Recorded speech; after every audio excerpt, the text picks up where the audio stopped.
Bismillahirrahmanirrahim. Assalamualaikum warahmatullahi taala wabarakatuh. Kusoo dhawaada channelka Bilaalwaani. Kusoo dhawaada cashar cusub iyo maalin cusub.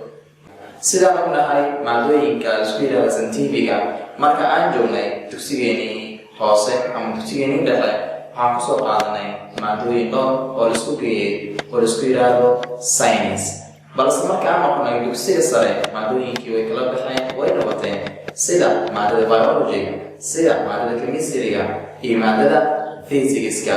hadduu ilaahay yidhaahdo maanta waxaan bilaabi doonaa maada aad iyo aad muhiim ah oo la yaqaano biology. biology-gu ma aha mida halkaan kusoo koobi karno muhiimadda ay annaga inoo leedahay iyo midda muhiimadda u leedahay dhaqaatiirta dunidani iyo caalamka. hadduu ilaahay yidhaahdo waxaan bilaabi doonaa maadada biology-ga fasalka form 1 anagoo gaarsiin doono haddii ilaahay inoo saamaxo ilaa iyo fasalka form 4. hadduu ilaahay yidhaahdo cashirkaan maanta inoo saaran muhiimadiisa ugu weyn ujeedkaan kalena wuxuu noqon doonaa laba qaybood oo kala kow inaan ogaano waxaa la yidhaahdo biology iyo meesha asal ahaantiisa oo ka yimid.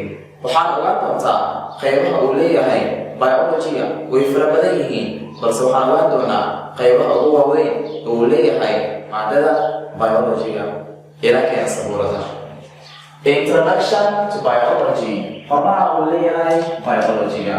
What is biology? Biology maxaa la yidhaahdaa ugu horeyn. Biology-gu is a branch waaran ka mid ah of natural science, cilmiga dabiiciga. Biology-ga is a branch waaran ka mid ah waa farac ka mid ah of natural science ee cilmiga dabiiciga. that also deals with wuxuu quseeyaa with the study barashada of living things knowledge. that also deals with quseyso the study barashada of living things knowledge. hadda waxaan marnay in biology ka mid tahay laa ka mid ah cilmiga dabiiciga. shaqada maxayta waxaa lagu bartaa knowledge.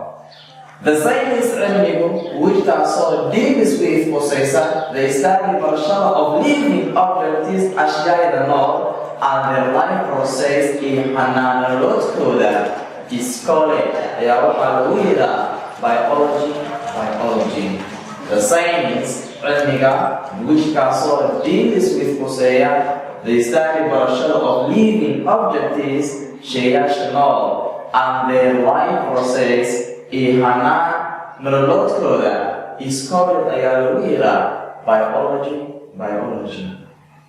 The word biology, area biology is derived from wuxuu ka yimid waxaa laga soo minguuriyey two Greek words, laba eray oo Greek ah, bios iyo logos. bios maxay tahay macnaheedu which means taasoo macnaheeda ay tahay life nolol aan iyo logos asina macnihiisu wuxuu yahay which means taasoo macnaheeda ay tahay knowledge aqoon. branches of biology laamaha ay leedahay cilmiga biology-ga. biology-ga is a broad science waa cilmi aad uga hadweyn waayo. that also has waxay leedahay many branches laama aad u fara badan ayay leedahay.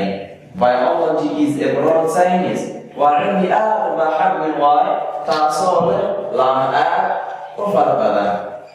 there are waxaa jiro two mature branches laba laamood oo aad u waaweyn ayaa jiro of biology ee biology-ga. maxay kala yihiin botany and zoology.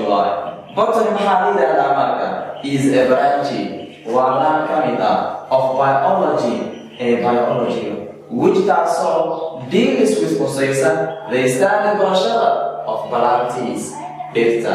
marka haddii lagu yidhaahdo botany maxay tahay waxaa dhehaysaa waa barashada dhirta waaye. zoology is a branch waa laan ka mid ah of biology-ga which taasoo deals with quseysa the study barashada of animals ee xayawaanada. waayahay waxaan soo gaarnay gabagabadii cashirkeena. marka cashirka maanta aan qaadanay ujeedkeena wuxuu ahaa labo keliya inaan barno ereyga biology-ga waxaa la yidhaahdo inaan ogaano laamaha ugu waaweyn oo biology-ga uu leeyahay. Haddii lagu yidhahdo what is biology? Biology is a branch of natural science that deals with the study of living entities. Haddii lagu yidhahdo sheeg laamaha ugu waaweyn ee biology-ga uu leeyahay waa botany iyo zoology. Intaan ayaan kusoo koobaynaa cashirkeena maanta maadada biology-ga fasalka form 1. Intaan cashirka kala kulmi doono waxaa idinkaga tagayaa sida yamaana Allah. Wassalaamu calaykum waraxmatullaahi tacaala wabarakaatuh.